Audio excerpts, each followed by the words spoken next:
sit up here or down there, whichever you like.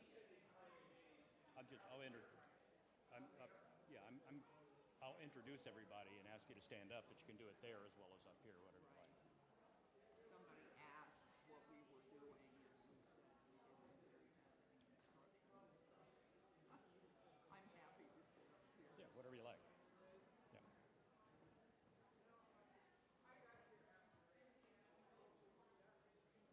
Excuse me. Good morning. Good morning, Gia. Let us know when to round up the troops. Figure I'd get them a couple minutes and then go out and do that.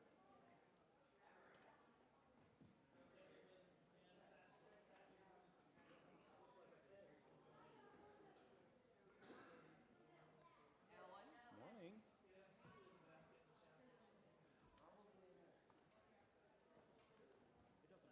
Go around the other one.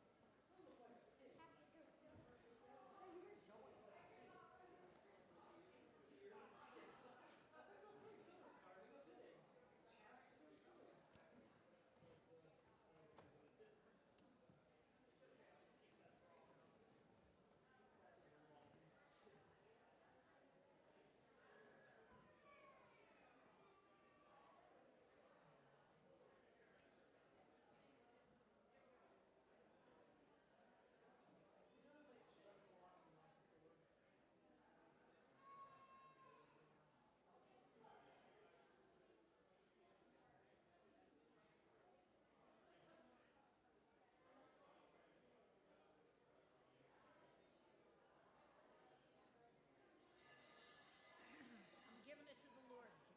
What's that? I'm giving it to the Lord.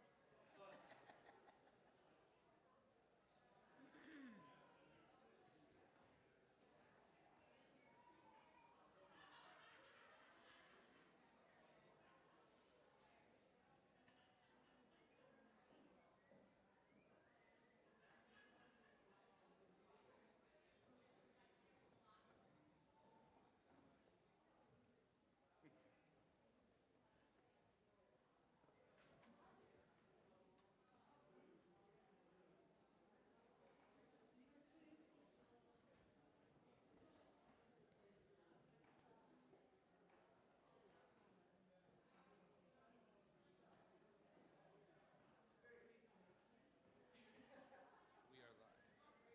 All right, thank I'm you. going to scoot in here behind All right. Gia.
Good morning, everybody. Thank you for joining us this morning. In the, almost 19 years I've been at St. John's. The music program has always been excellent. It's always been something that members of this parish have been proud of and found to be very important to their worship experience. Any time we have taken the pulse of the parish to talk about vision, to talk about mission, to talk about what's important, the music program is right at the top of the list of things that matter to the members of this parish. This committee has been given the opportunity to think about the future of the music program here at St. John's, particularly in the context of our primary musical instrument, its condition and its future, and where we are going to go with that. So our purpose today is to start to give a little background on the organ for those of you who aren't as familiar with its condition, talk to you about what the committee is doing and is planning to do, and then ultimately what we're going to leave you with is a list of questions that we would like you as members of the parish to think about, and then whether we do it as a formal survey, we're not quite sure yet, but we're going to ask you to provide us with your responses to those questions to help give us some input as we think about options for the future. I would like to start first by introducing the members of the committee. If you are here, please either raise your hand or stand. Calisu Bush, Ann Davidson, Fritz Graff, Emily Manley, Christy Rio, I know is not here. She's home today due to illness. Stephen Sollers, Trudy Snedeker, and Ellen Stukenberg.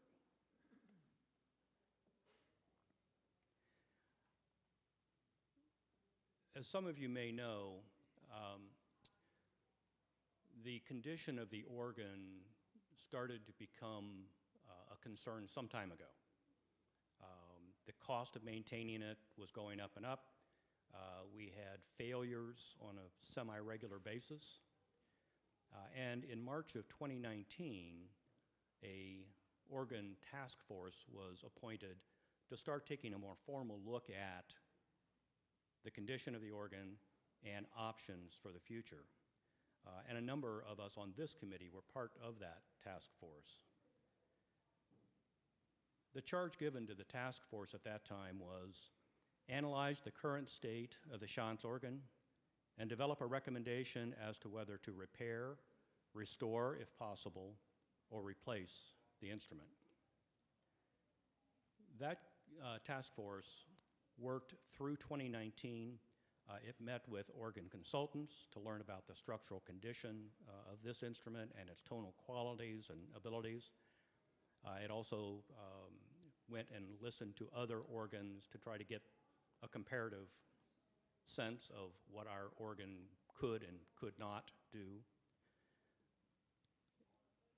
In January 2020, the committee presented its report to the vestry. And in that report, the task force suggested that the parish needed to think about replacing the organ.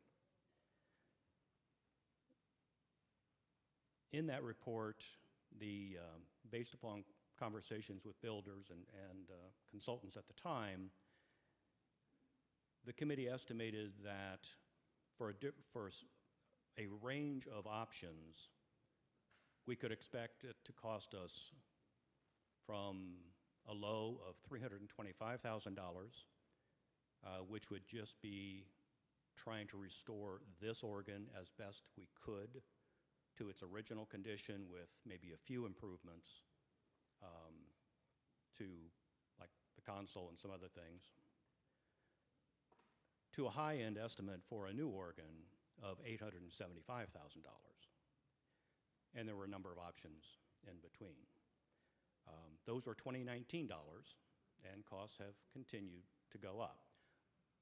But from the relatively few conversations we've had with builders so far, that range appears to still be roughly correct.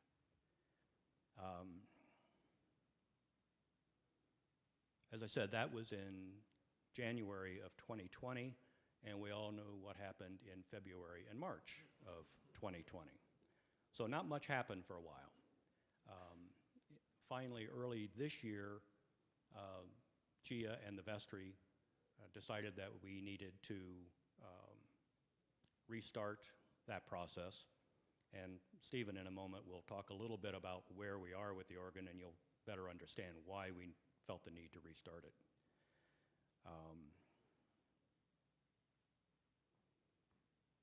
So that was in February, I guess, that we started. We have had several meetings since then. We have a process in place that we're starting.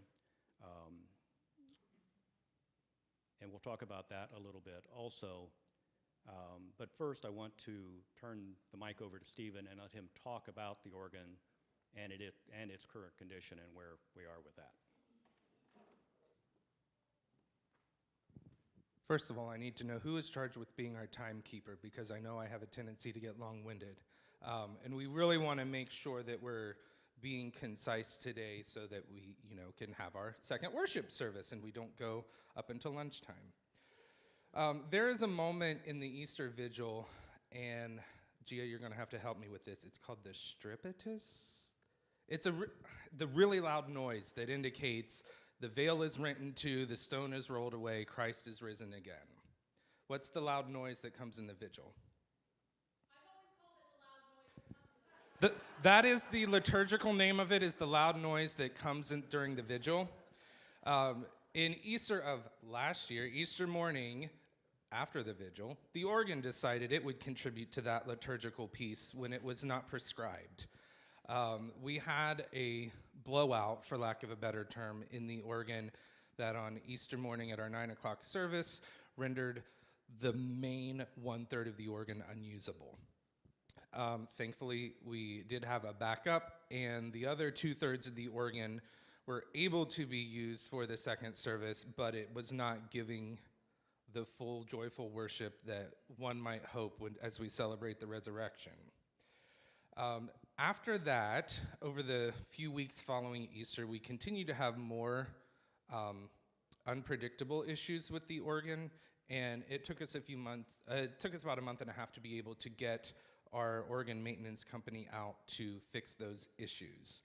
When that happened, Gia said, "Stephen, we need to figure out what's going on." So I reached out to a few different organ builders. We had the report, the estimated costs from Peoples Herzog, which is our maintenance company, as well as the recommendation from the task force. But because COVID happened, and is still happening, a lot of things were not nearly as important to deal with at the time.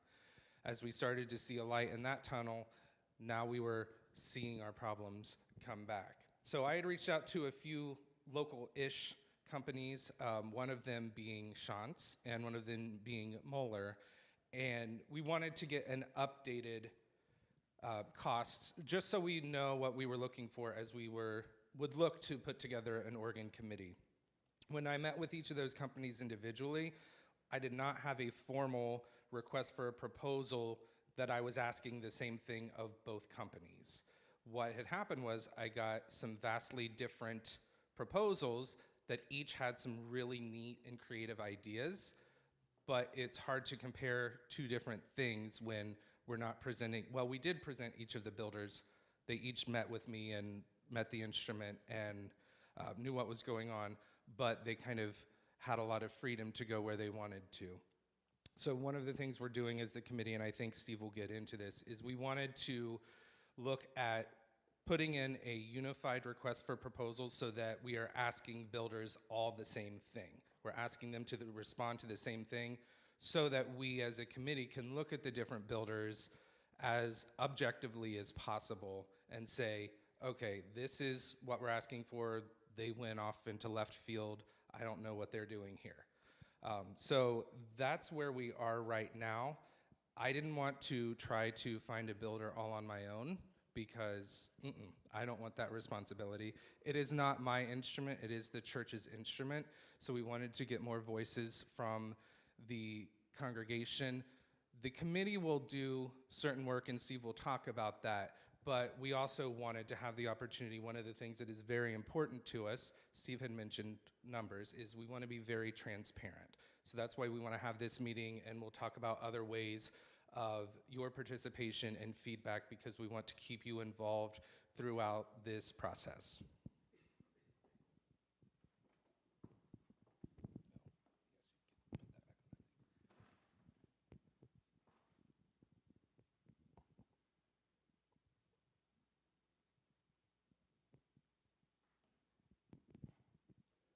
So the charge to the new committee from the vestry is to carry forward the work of the task force and study options for a long-term solution to our problems with the organ that are appropriate both from a quality point of view, its musicality, and it being an appropriate fit with how we worship and our worship space, including its historic nature, but also it's something that is financially responsible. Those are going to be interesting things to balance. And as Stephen said, we want to be as transparent as we can throughout this process because we know it's a difficult decision that will have to be made ultimately by the vestry. Our job is to meet with builders and potentially consultants and explore options for dealing with the problems with our current organ, and then develop a recommended direction to present to the vestry for action. Part of that process, as I mentioned, is going to include talking with you and getting your input and helping you to understand what we are working with and thinking about. We are hopeful that we will have responses to all of our requests for proposal within the next month. Yeah, so we will be having some meetings with builders. They would like to see the space. Two of them have been here already. One of them is coming from Canada, but they're coming for another church that is using them right now. So we just happen to be on the way, which works out very nicely and cheaply for us. And then two of the other builders, so I've sent out RFPs to 5 builders, and I know I'm jumping ahead, which is why I can talk longer because we're covering things in different orders. But we are working on setting times for them to come and see this space and meet with some of the committee members as well, so that hopefully mid-June we would have all of the proposals. So as Stephen said, what we've done so far, we got together as a committee, we reviewed the work of the original task force, we spent some time as a committee getting to understand our instrument and how organs work in general. We have begun discussing possible directions. Not surprisingly, a rebuild is a possibility. A new organ is a possibility. And when we talk about a new organ, it could be a completely new one that we hope would use at least pieces and parts of our existing one. Or it could potentially be one relocated from another location. There are churches that are going out of business. It would be luck of the draw, of course, that there happened to be one out there that could be purchased, and even that would not be inexpensive. I was at Shantz Organ's 150th anniversary celebration was yesterday up in Orville, and since I live up in that area, I went over to tour their plant. And as a matter of fact, they are working right now on a relocated organ for a Catholic church in Cleveland. But even that means taking it apart, refurbishing it, and doing a lot of work. So that's a possibility that we hope to talk to our builders about as well. We've developed the request for proposal, as Stephen mentioned.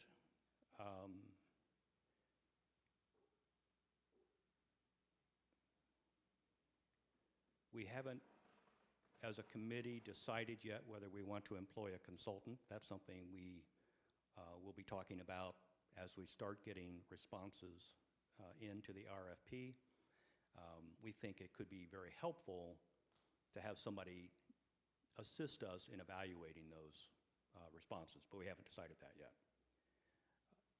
Then, so as Stephen said, we hope to have the responses in June. We will meet with those builders and ultimately we would hope over the course of the summer and into early fall to narrow down our options to a couple that we can then discuss in more detail, perhaps visit their production facilities and continue to meet and have dialogue with them.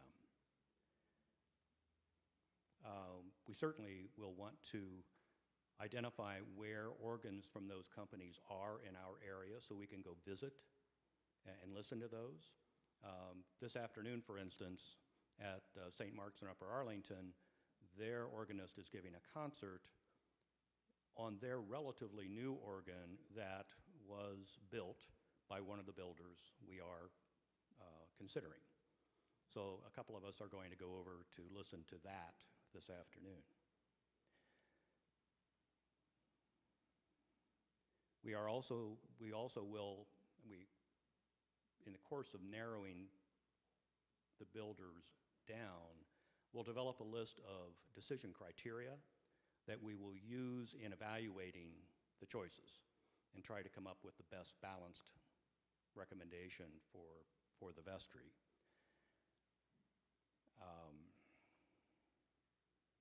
In an ideal world, we would like to have all of our work done and a recommendation to present to GIA and to the vestry by the end of the year, if all goes well. Yep. I wanted to add why we're looking to have a recommendation. If we were to sign any of the proposals, sign contracts based upon the proposals we've already received within the next 90 days, we're looking at early 2025 for an installation date. And that's if we move really, really quickly. So the longer we go down the line, believe it or not, there aren't a whole lot of organ builders that exist. There are more than you might think, but it's not like, you know, picking a car mechanic. So as churches are going through projects, they may have availability now, but in 6 months, they may be another 6 to 12 months out. So that's why we are working on this now. We will not have anything ripped out of here in 6 months, I promise you that. So that's sort of where we are at this point. We do want input from you. We haven't decided exactly how we're going to structure that, but there are some questions that we will want you all to think about. I'm not expecting anybody to answer them today. I'll read them to you, but we will also send them out to the entire congregation because we want input from everyone. One question that we want everyone to think about is, how do you experience God through music? That's a critical point in thinking about our music program and where we go from here. And related to that, what is important to you musically in our worship?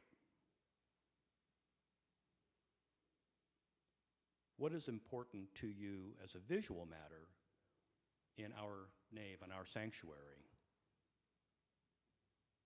in the context of your worship experience? Because if we get a new organ, it's not probably going to look like this one. So we need to be thinking about what is important to us visually as well as musically. what have you heard this morning that excites you about the future of St. John's and its music program? And on the flip side, what have you heard this morning that leaves you perhaps slightly uneasy about our future and our music program?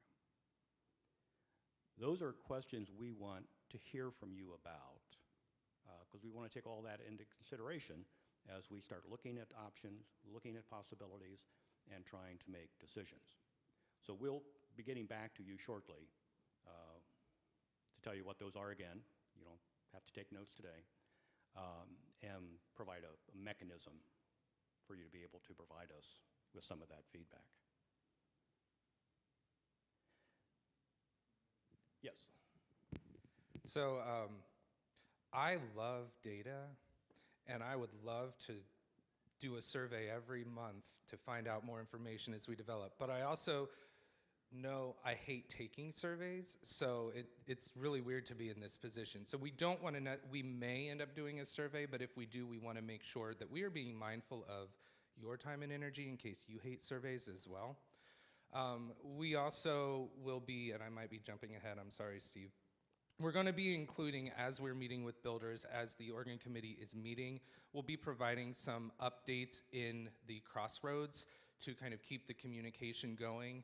And as we are gathering the answers and responses to these questions, that is one method that we would be able to respond to the particular issues that arise. We've also talked about having like discussions because we are very aware that this is fairly one-sided today and more than fairly one-sided. Because we needed to present a lot of information, we want to have an opportunity to have the dialogue and the conversation so it is two ways. That's why we also wanted to provide those questions for you to think about and respond to for future opportunities that do arise.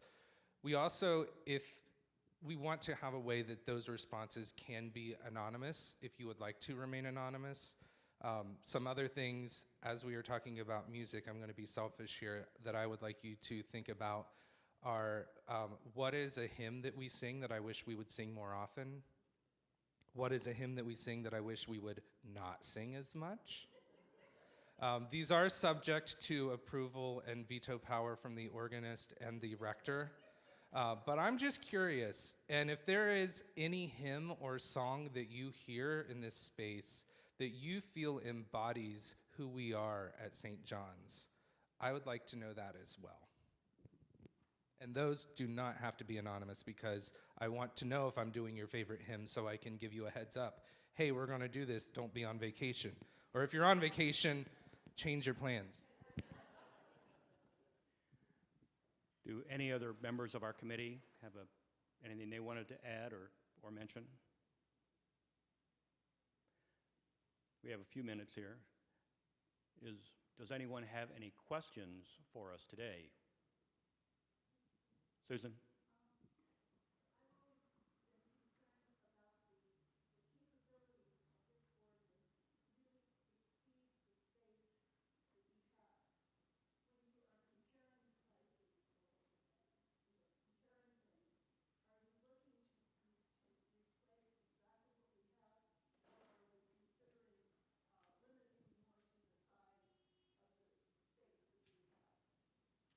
Don't take up all of our remaining time.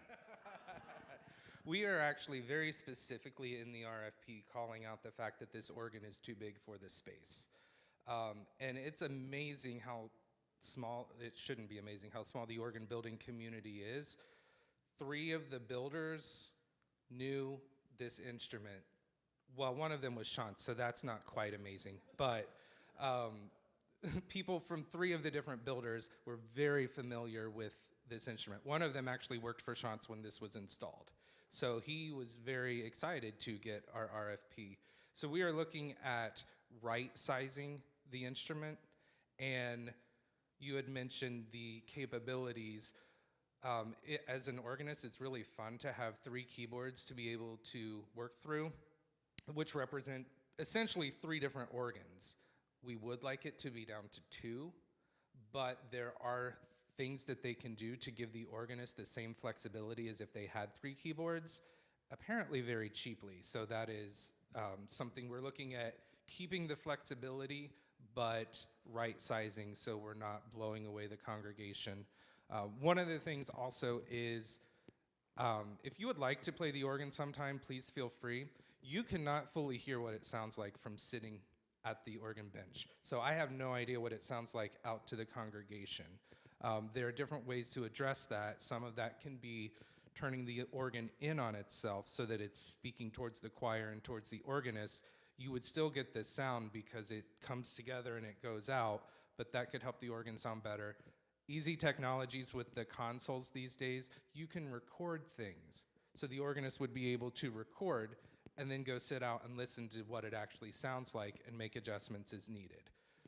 Those are things we can't do with our current instrument. And that's one of the reasons why we are looking at a replacement versus just repair. It would absolutely be cheaper just to repair. It's still not going to be cheap, but it would be cheaper just to repair, but we're still left with the limitations, the size, the choir, it has to do the St. John's Shuffle. We haven't called it that for a while. The choir does the St. John's Shuffle.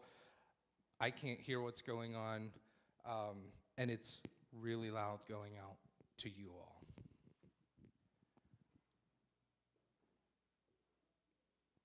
And we're also well aware that there are other aspects of our physical structure that should be taken into consideration as part of this process. As Stephen mentioned, our space for our choir is not adequate. We don't have a handicap access to the chancel area, really. So we'll be looking at physical issues and structural issues as we examine options as well. Now, that can add a lot of money to what we're talking about doing, depending upon what we think is appropriate. But we will be thinking about that, and we'll be talking to you about that as well. Other questions? Yes.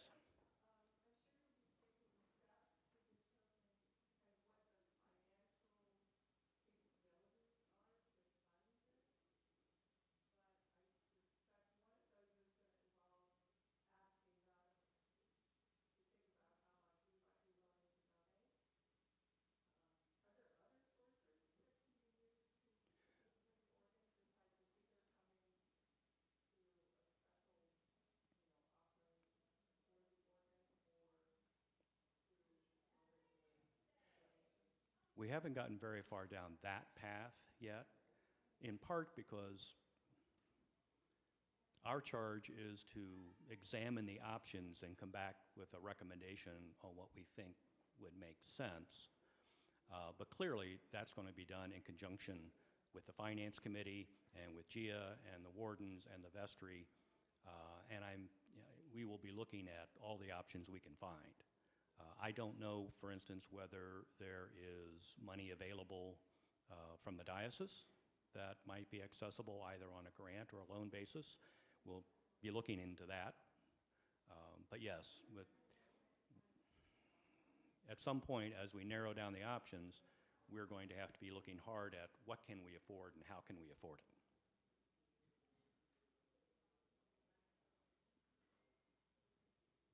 Thank you all very much.